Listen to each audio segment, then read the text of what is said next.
Você já teve a sensação que o Brasil está completamente polarizado, que o mundo vive discutindo política, que todo mundo fica o dia inteiro discutindo política nas redes sociais, que as redes sociais virou o palco central da política brasileira? Pois bem, hoje eu vou fazer uma apresentação aqui para você de alguns dados que vai provar para você que não é bem isso que está acontecendo no Brasil e nem no mundo, mas especificamente aqui no Brasil.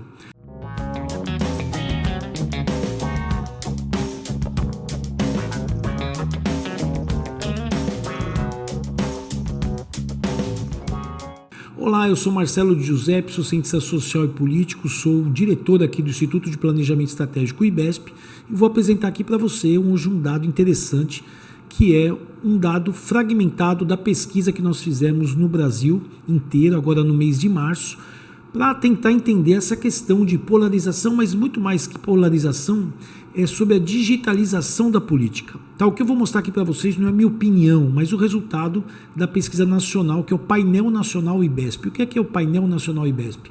O IBESP faz uma grande pesquisa a cada 6 meses e dela tira 23, hoje 23, nós devemos aumentar isso lá para o final de outubro, a gente vai deixar passar a eleição para fazer a segunda rodada do ano de 2026, e aí a gente tira vários índices, né? E esse índice, se você tem interesse, fala assim, Marcelo, eu quero muito ter um relatório de um dos índices, ou melhor, se você quer conhecer os 23 índices, entre em contato, entra no site do IBESP, clica lá no Zap, pede, a gente te fala quais são os 23 índices, qual a importância, nós temos ali índices sobre economia, social, política, vários índices interessantes para você que é tomador de decisão ou quer conhecer alguma coisa a mais, quer ter um comentário melhor na sua rádio, alguma coisa assim. Então você pode entrar em contato para tentar entender isso. Um dos índices é o Índice de Digitalização Política, é o IDP. Tá? Existe um IDP, não, nosso IDP é o IDP legal, que é o IDP do Índice de Digitalização Política. O que eu já posso te adiantar aqui, eu vou te passar uma parte dele, porque o vídeo público sempre tem que ser um vídeo mais rápido, trazer informações mais rápidas para vocês tentarem entender do que eu estou falando, porque a leitura completa envolve muito tempo e aí eu apresento lá no Clube IBESP. Se você quiser fazer parte do Clube IBESP, seja membro, ali você vai ter uma videoaula. Então, ali já tem algumas videoaulas que eu já coloquei. E logo depois desse vídeo aqui eu vou gravar uma videoaula específica sobre o índice de digitalização política, onde eu explico ali com mais calma, onde eu explico ali com profundidade, tá? Então, esse é um tema que é muito importante, muito sério e é importantíssimo para você tentar entender isso. O que acontece? Hoje a gente tem muitos políticos que acreditam que a vida inteira da política inteira está dentro das redes sociais, que tudo que se fala nas redes sociais é o que está acontecendo ali na sociedade. Pois bem, esse índice, o IDP, vai de 0, onde é nada digital, a 100, que é totalmente digital. E quanto que foi o índice? O índice final foi de aproximadamente 50, ou seja, está muito diferente do que as pessoas pensam. Isso me incomoda muito porque a gente vê que tem político que fica o dia inteiro nas redes sociais acreditando que o Brasil está falando ali, que quando ele fala nas redes sociais está todo mundo ouvindo. Não é bem isso que acontece. Então, o que significa isso? É um estágio moderado de digitalização. Tá? Não é um estado total de digitalização, é um estado moderado. Ou seja, as redes sociais elas são importantes, mas não dominam tudo. Tá? E aqui tem um ponto muito importante, que a gente tem que entender que nem todo mundo vive a política o dia a dia. Eu já falei, lá no Clube IBESP, eu tenho a minha palestra que eu fiz na Assembleia Legislativa, onde eu mostro dados reais de qual é o percentual de pessoas que têm redes sociais, qual é o percentual de pessoas que têm redes sociais e querem se alimentar de dados políticos, e mais do que isso, eu destrincho até mais ali. É um dado muito interessante, é uma outra pesquisa nacional que nós fizemos.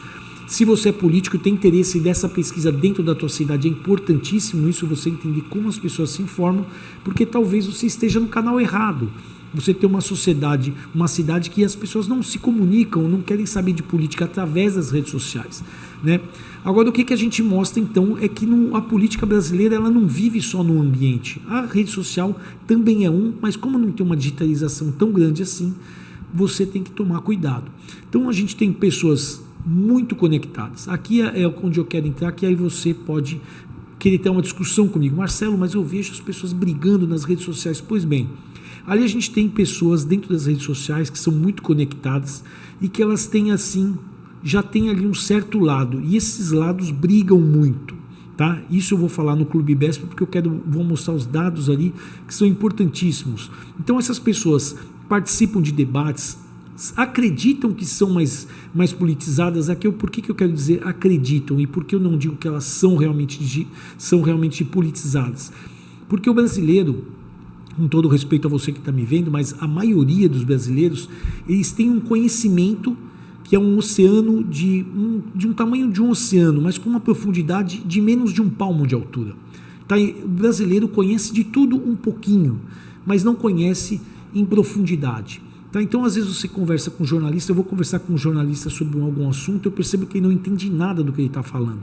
Ou às vezes até com um político sobre a cidade dele, você pergunta para o político, aliás, isso é uma coisa que acontece muito, quando você pergunta para o político assim, um prefeito, claro que nós temos muitos prefeitos que são muito capazes, mas a gente tem uma boa parte que você pergunta qual que é o maior problema da tua cidade, ele é incapaz de responder esse problema, ele começa a falar o que está pipocando nas redes sociais, que é um grupinho pequenininho que está gritando, e ele acha que aquilo é verdade, e aí ele toma decisões erradas, discursos errados, narrativas erradas, chega a eleição e está totalmente desconectado.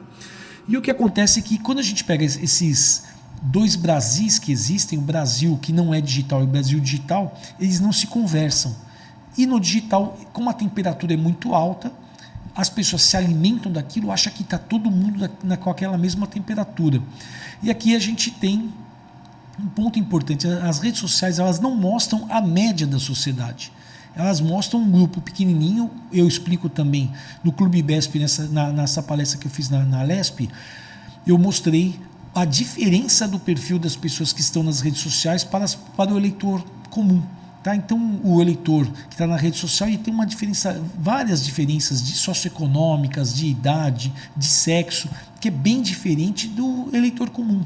Então, são eleitores diferentes discutindo em um outro ponto. Mas, assim, o eleitor que está nas redes digitais ali, nas redes sociais, como eles amplificam muito, tem muito engajamento, as pessoas acreditam que é aquilo que está acontecendo mesmo no Brasil.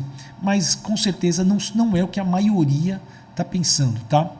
Então, na prática, o debate que você vê online é muito intenso, mas não é o Brasil real. Aqui, o que a gente mostra no estudo é que a gente tem várias diferenças de grupos, tá? Quando a gente pega grupos pelo perfil ideológico, existe uma grande diferença, a gente tem um perfil ideológico que é mais quente, um menor, quanto mais ideológico, mais ele está nas redes sociais discutindo, mas enquanto isso a população ela não está lá discutindo. E por que eu entendo assim que esse dado muda um pouquinho a percepção? Eu sei que o político que está na rede social, ele vai continuar nas redes sociais porque ele consegue ali, principalmente parlamentares, ele consegue fechar um grupo que vai reelegê-lo. Mas um candidato a presidente, um candidato a governador, a presidente e ao Senado, ele tem que sair desse ambiente, ele precisa ter lideranças lá na ponta, ele precisa ter uma organização que ele vem abrindo mão disso. Ele vem abrindo mão para fazer o que é mais fácil. O que eu estou fazendo aqui não é nada difícil. Eu tenho aqui uma lâmpada, uma câmera, um computador para me ajudar num roteiro, senão eu começo a viajar na maionese, e a minha xícara aqui para tomar uma água de vez em quando. Mais nada. Então é muito fácil fazer campanha eleitoral assim. É difícil você dar a cara a bater, andar na rua, pegar na mão das pessoas, ouvir a pessoa te xingando, porque você tem, claro, que muita gente que não vai gostar de você. Então, assim, para a gente tentar entender o debate eleitoral, o debate de ideias, não é nas redes sociais que a gente vai entender isso. A gente vai entender um microcosmo pequenininho, muito aquecido, que não tem razão quando a gente compara com a população. Mas, infelizmente, isso vem pautando muitos políticos. Muitos políticos vêm achando que o que está na rede social é o que está caminhando, é o que as pessoas estão querendo, e aí eles vêm com um discurso totalmente fragmentado, totalmente desconectado com a população.